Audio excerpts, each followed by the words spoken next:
Antoine Griezmann and Paul Pogba ensured France get their World Cup off to a winning start, but questions abound over the conservative tactics employed by Didier Deschamps and the way his superior French team struggled to create chances against an Australian side that barely managed to make it to Russia.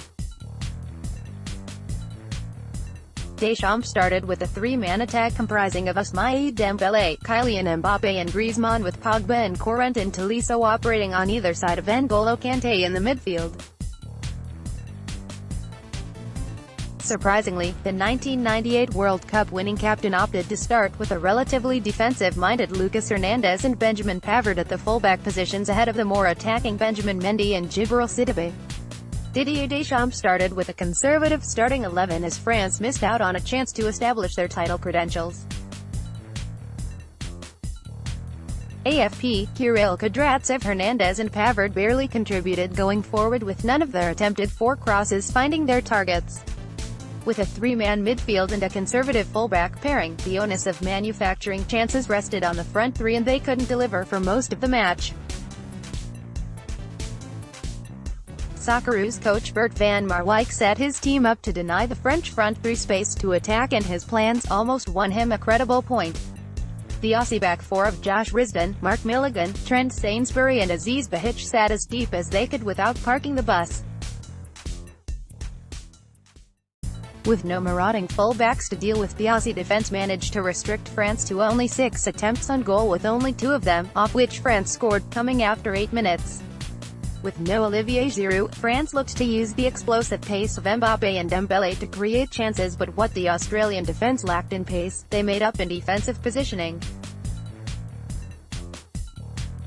After the initial flurry of attacks from Les Bleus in the opening exchanges where Mbappe, Griezmann and Pogba had shots on goal, the match settled into a pattern of France trying to breach the solid Australian defence and failing.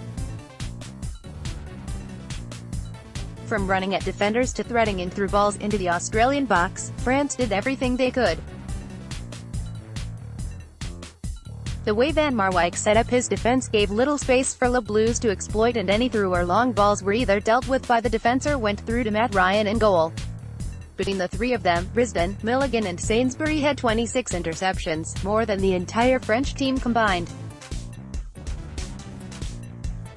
Sainsbury, in particular, made some important interceptions, notably in the 29th minute when he nicked the ball off Griezmann's feet just as the Atletico man was about to pull the trigger from 10 yards out. For all their defensive solidity, Australia had nothing to show going forward. Tomas Rogic, operating as a number 10 behind striker Andrew Nabout, had a torrid time dealing with Kante. The diminutive Chelsea midfielder bossed Rogic in the middle of the park, snuffing out Australian counters before they could threaten the defence behind him.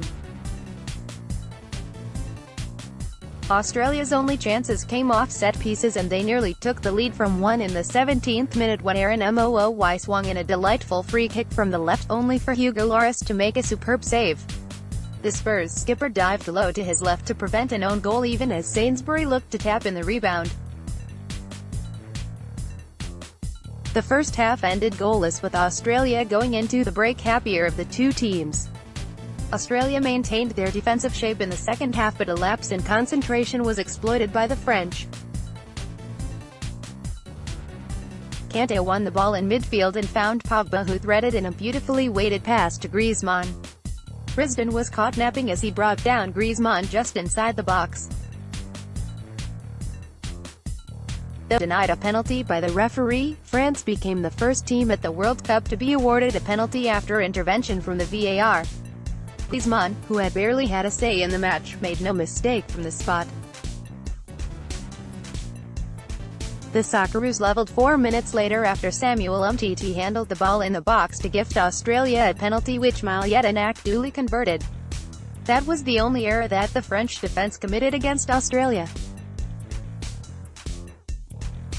That Australia rarely mounted any attacks to put them under pressure helped Raphael Varane and co, but sterner tests await them against Denmark and Peru. Paul Pogba combined with substitute Olivier Giroud to score France's winner.